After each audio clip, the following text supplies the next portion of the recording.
My name is Steffi Isis, and I'm about to graduate from Curtin University with a Bachelor of Science in Chemistry and a Bachelor of Commerce in Finance. A little bit more about me is that I was born in the tropical paradise known as the Seychelles, and as a consequence of moving countries in my formative years, I have developed a bit of a travel bug.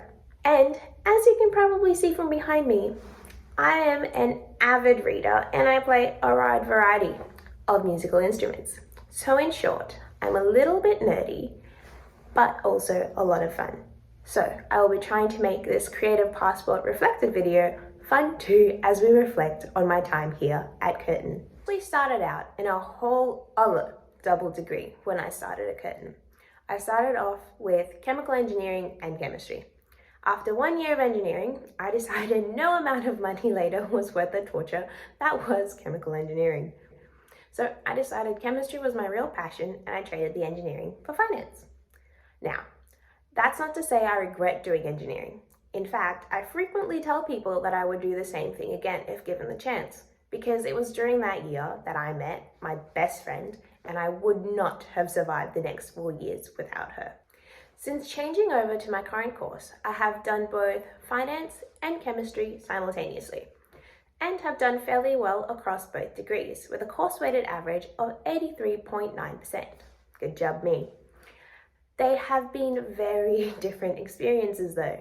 In chemistry, we have a very small cohort where almost everyone, and you get to know your lecturers, professors, and even postgraduate students almost as well as you know everyone in your classes.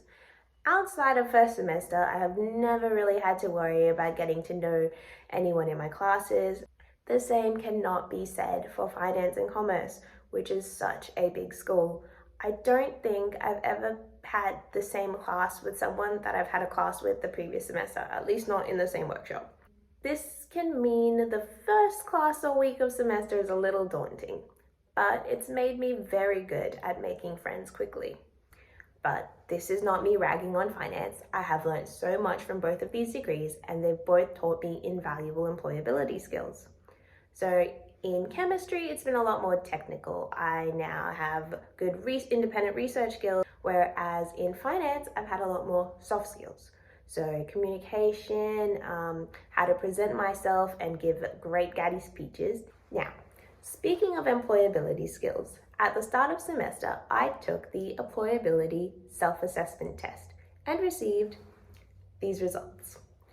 My ethical, social, and cultural literacy were very high. This makes a lot of sense to me. I come from a very diverse background. This is reflected in my family, in my friendship circle, and I told you before I love to travel. And I'm always trying to see and experience new cultures. It's made me very good at adapting to my surroundings and made me pretty good at understanding social and cultural norms that come from new, different environments, things like that. My emotional literacy was the lowest, but still pretty high. I like to think of myself as a people person and that I'm good at reading people.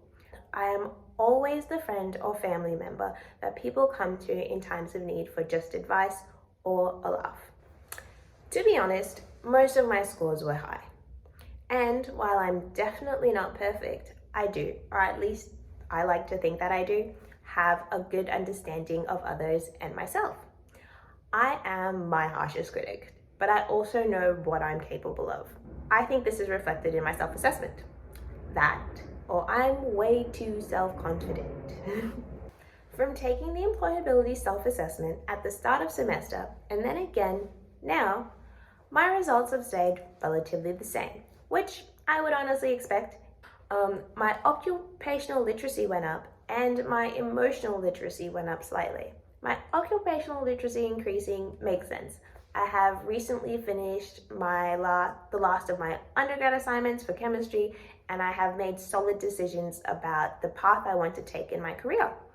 And as I am more sure of myself in my career path and the options available to me, it is expected that my occupational literacy would improve.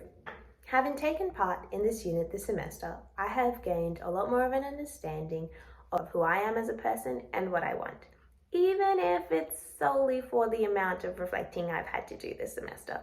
To be honest, when I started out this unit, I knew exactly what I wanted to do, how I would get there, and if it didn't work out, I had backup plans for my backup plans of what would get me where I wanted to go. Most of the modules taught in class I've had experience with from other units over the years, but having it all rehashed together at the end of my degree was really helpful in putting everything into perspective. It helped me reflect over my decisions and become more confident that I was making the right choices for me.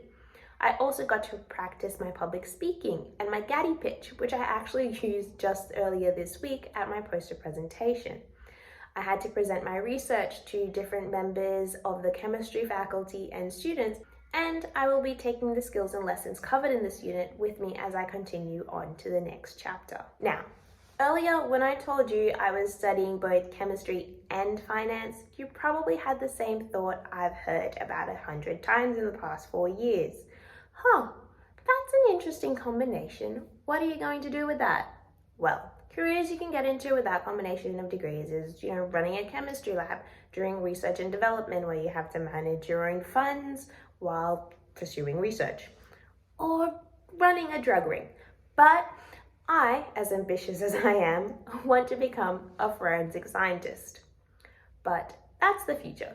So we're going to start with where I am now. So I've been working part-time for the past 2 years on top of my normal full-time study. Now, to say that was challenging and stressful would be an understatement, particularly this past semester. But it has given me invaluable experience. Not just work experience, but people experience and learning how a professional environment works. The ups and the downs that come with that.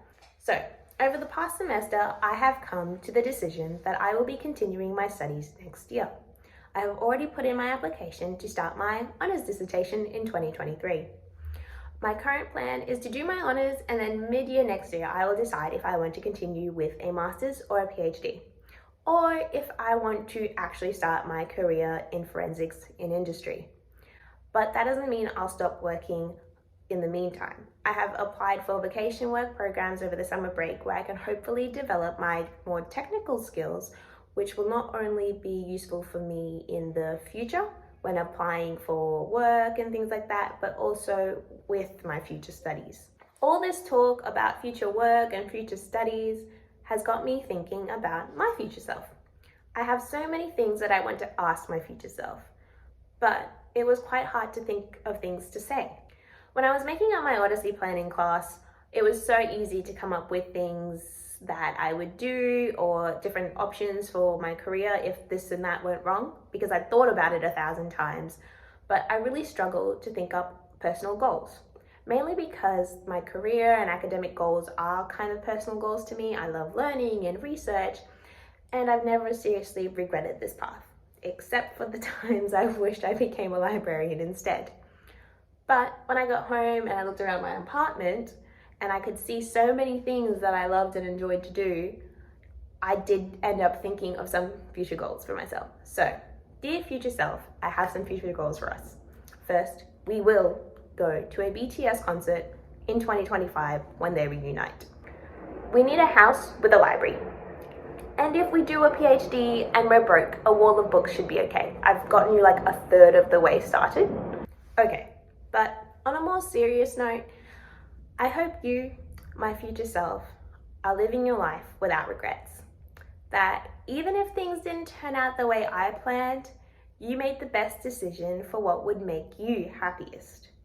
That you're doing your best like we always have. If you're having a hard time, gather up all the information you can, make your pros and cons list, and make the decision that feels best for you. Do what makes you happy.